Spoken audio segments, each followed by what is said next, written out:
Is the Logitech Flip Folio revolutionizing iPad productivity, or is it just another overpriced keyboard case?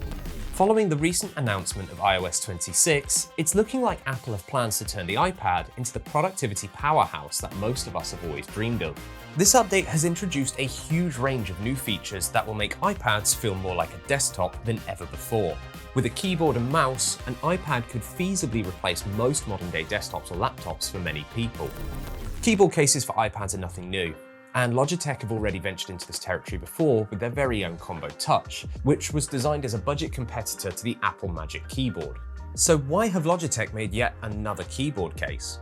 We'll come back to that in just a moment, but first, let's take a look at what you're actually getting with the Flip Folio for the fairly hefty $220 price tag.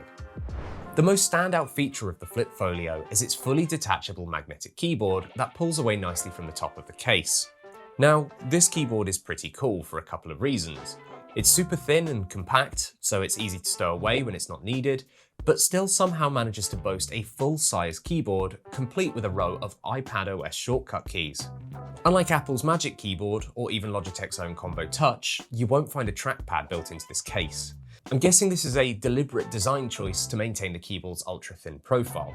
So, for those who are looking for that full laptop-like experience, you'll still need to pair your iPad with a separate Bluetooth mouse, or just deal with tapping on the screen. The keys aren't backlit, but that's probably part of the reason why this keyboard has a 2-year battery life, based on 2 hours of usage a day. These batteries can of course be changed when needed by inserting a paperclip into each of the 2 holes on top and pulling out the tray. We also have these 3 buttons along the top that allow you to switch between different connected devices. At first, I couldn't really work out where I'd find this to be useful, and it felt a bit strange having my iPad's keyboard connect to other things, but actually being able to connect to my iPad, my iPhone, and my television all at the same time has proven to be quite useful on a few different occasions. I did have some concerns as to how strong the magnet was that kept the keyboard attached to the case. I just had these images in my head of it falling off without me realizing and being lost forever. But actually, it's really quite sturdy, and in spite of me mistreating it a little bit, it still hasn't fallen off. Sticking with the magnet theme, the inside of this case is also magnetic, and this is actually how you attach the case to your iPad. Other cases I've owned in the past normally clip around the device, so it can protect the edges and stop it from falling out. The Flip Folio, on the other hand, seems to have prioritized productivity over protection. The idea behind the magnetic attachment is to allow you to easily pull your iPad away and change its orientation when being used as a stand, which does feel super cool, and I actually find myself doing this a lot more than I thought I would. But it does make me worry about what's going to happen when I drop the thing. Like, is it going to pop out and smash? You can also see that the case only just covers the edges, so I'm not entirely confident that this is the case for you if you're looking for top-of-the-line protection. Ignoring these flaws for now, this case does both look and feel awesome, though it is a bit of a beast. Even without the keyboard attached, it feels kinda heavy, but I think this is partly down to the sturdy material choice and perhaps something to do with the folding mechanism, which seems to be very different to cases I've had in the past. It seems like there's some kind of hinge inside the cover of the case that allows you to place the screen at just about any angle you like.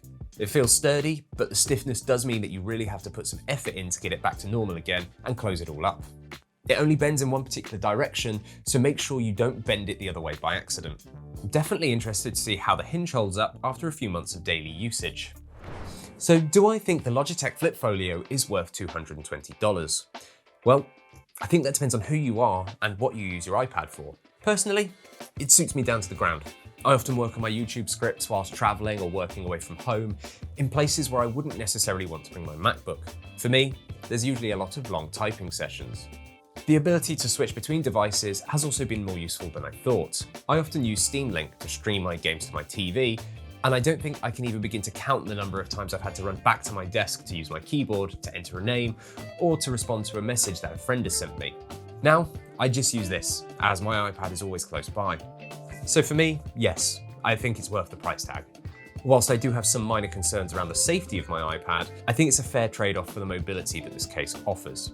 If you're someone who works primarily on an iPad, particularly in business settings or whilst traveling, the Apple Magic Keyboard might be a better investment despite its premium price point.